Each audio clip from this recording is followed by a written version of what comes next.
Hello again. I need you all to get familiar with a new segment that we are debuting right now. It is called Final Take, where Stephen A. and Max get to go in on the hottest topic of their choosing. You never know what these men are going to say, and it is uninterrupted. On that note, Stephen A. Smith, the floor is yours. Thank you, Molly. In 2003, the NFL established something called the Rooney Rule. By now, we all know it's a policy that requires league teams to interview, not hire, minority candidates for head coaching jobs and senior football operation jobs. For years, so many have sat back and wondered aloud, why? Why on earth is there a need for such a policy, particularly in the world of professional sports and especially in football? Well, here's another question. Has anyone paid attention to the career of Jeff Fisher? Once this season officially ends, Fisher will have missed the playoffs 16 times in 22 years as a head coach in the National Football League. Fisher has not won a playoff game since 2003. He has not had a winning season since 2008. In fact, he hasn't even had a record better than 500 since 2009. And yet here we are in 2016 at a time in our country where America and greatness are used as words to accentuate the meritocracy we're supposed to be. And this same Jeff Fisher, we learned yesterday, has actually received a 2-year contract extension. Still wondering why the Rooney Rule exists? Truth is, there's nothing that exemplifies the need for the Rooney Rule better than Fisher. His presence alone highlights cronyism, convolutes what actually defines merit, and above all else illuminates the difference between blacks and whites in this country.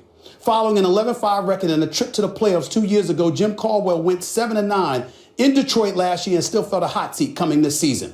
None of us, including me, will hesitate to say Marvin Lewis has to go in Cincinnati, but the man has guided the Bengals to the playoffs each of the last 5 years, you know. How about Mike Tomlin, who feels heat weekly in Pittsburgh, despite a Super Bowl title and 2 Super Bowl appearances? And we all know what's already being said about Todd Bowles' potential future with the year the New York Jets are having. The point is, no level of ineptitude on any level, in any sport, compares to the pathetic results produced by Jeff Fisher. Yet he's still around, in LA no less, sunshine and palm trees surrounding him everywhere. I would ask someone to try and justify this, but anyone with sense knows better than to try that with me. So instead, I'll end by asking these simple 2 questions. Could anyone in America produce as little as Fisher and still keep their jobs? Better yet, would you still have your job? Take your time in answering that question. I'll wait. Only in America. If you missed any of our final takes, go to our Facebook page. We're going to post them there daily. Get involved in the conversation. Chime in. It is tough to argue that one, Max Kellerman. Yeah, I would say that barring greater equality in terms of the treatment of coaches, you'd at least hope that there would be an example of a black coach who was a miserable failure and still kept his job, and we could all be outraged about that because it would take race out of it, I suppose. Look, Fisher had the team go out and lay an egg right after he signs the deal, and then he doesn't have his challenge flag ready. Find the flag. The optics are really, really bad for him right now. And bad for the Rooney Rule. No question. Those Dolphins came into Sunday's game on a 6-game winning streak and in the conversation for a playoff spot in the AFC. Then it all came crashing down in Baltimore. The Dolphins were blown out 38-6 to the Ravens and gave nearly 500 yards up of total offense. Merrill Hodge in the house. Good day. Good to see you. I need to start with Stephen A. on Get him this. going. He's ready. He's already ready. going. What happened to Miami? Oh, Miami reminded you of who they were, just like I told you they would. They're fraudulent. That's what it is. That's You're what really it is. enjoying today's show. Listen, in all seriousness, we've been waiting to see Ryan Tannehill return to Ryan Tannehill, not the dude he's been the last 6 weeks, where he actually resembled a big-time quarterback. No, he came crashing down to earth. But in fairness to him, he wasn't the only one. He just couldn't stop the bleeding. You had Dennis Peter, who hadn't scored a touchdown in 3 years. All of a sudden, he's wide open all day long. You had some cornerback giving up slant patterns all day long. Ryan Tannehill threw 1 interception and 9 touchdowns in the previous 6 weeks. He threw 3 interceptions yesterday. They got beat up on the offensive line and the defensive line. Ultimately, what this comes down to, and I often say this, Max, I often say this is very, very important.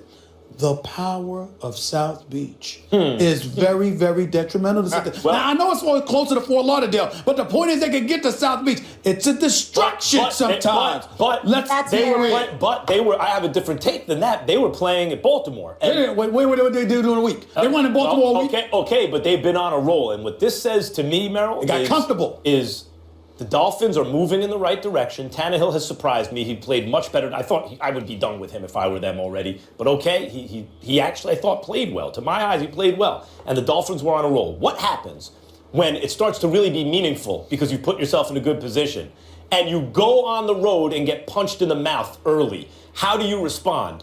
And the way they didn't tells me they're just not ready. Joe Flacco hit him in the mouth early. They were on the road. They had no response. The team's not ready. Well, listen, I would agree. They're not ready. South Beach, you have a point, and here's where you have a point. Here's where you have a point, though. Yes. But here's where you have a point. Around December, here's where you have a point.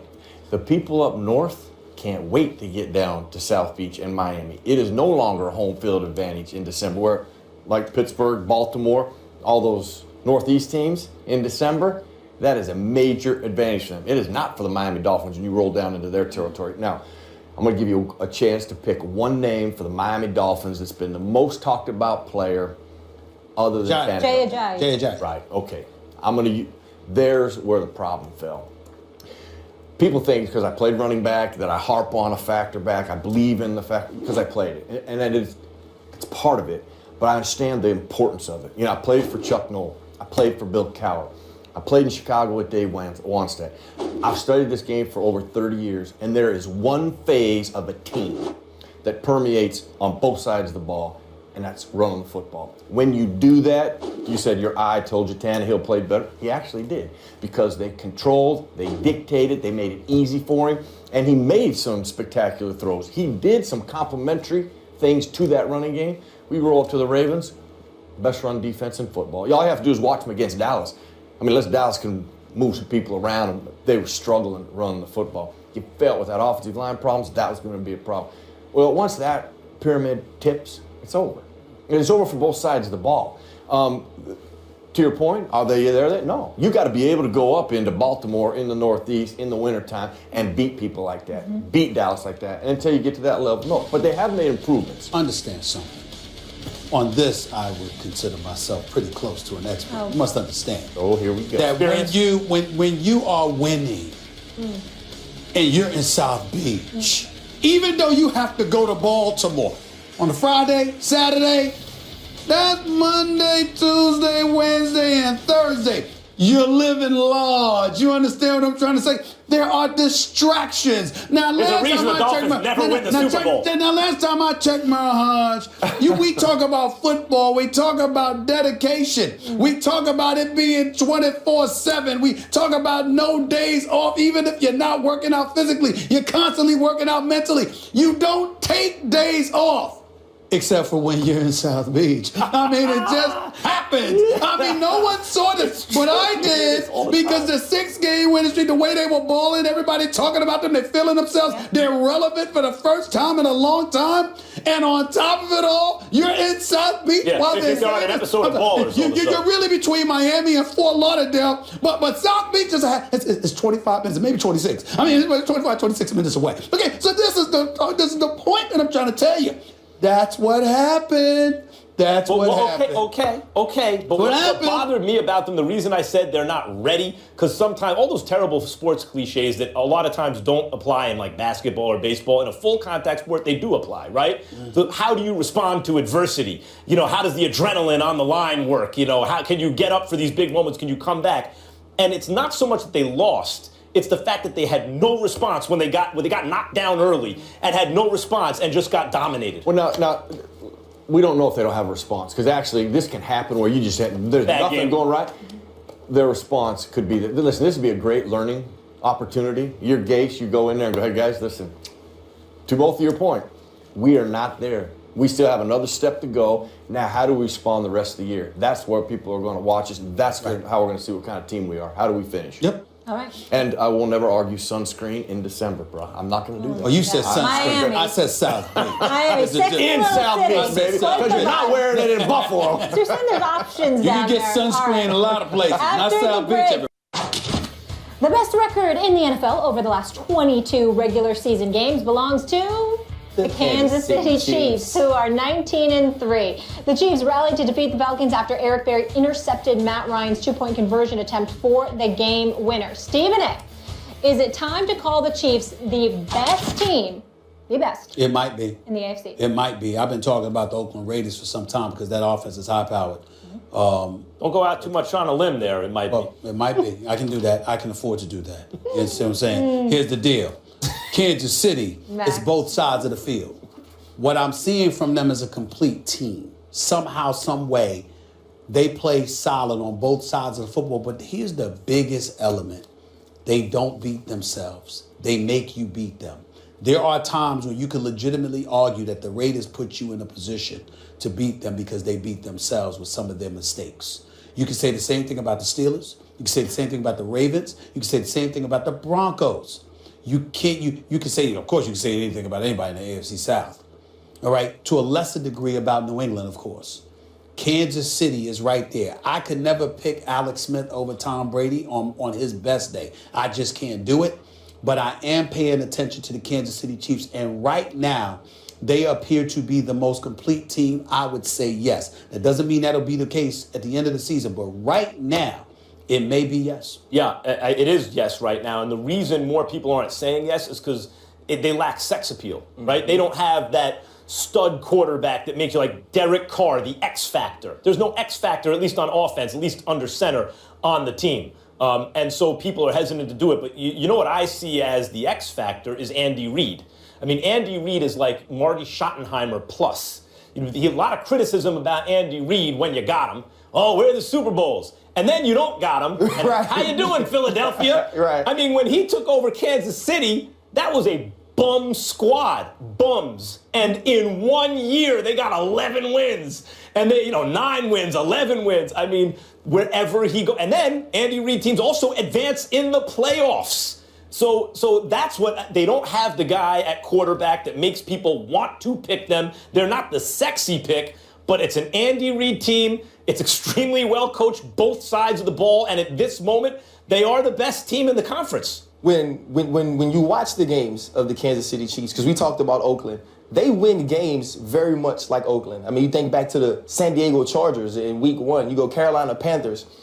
But it's what you said, though, Max. When the Raiders come back, they come back because the quarterback's throwing the ball all around the field. We're getting deep balls to Amari Cooper. People offensively making plays. When the Kansas City Chiefs make plays, it could be Eric Berry. It could be Marcus Peters. It could be Tyreek Hill, which is why now Justin Houston on defense. Which is why now they've moved into the number 2 slot for me, but I can't say that they're better than the New England Patriots because what we also know about this team, the offense goes missing.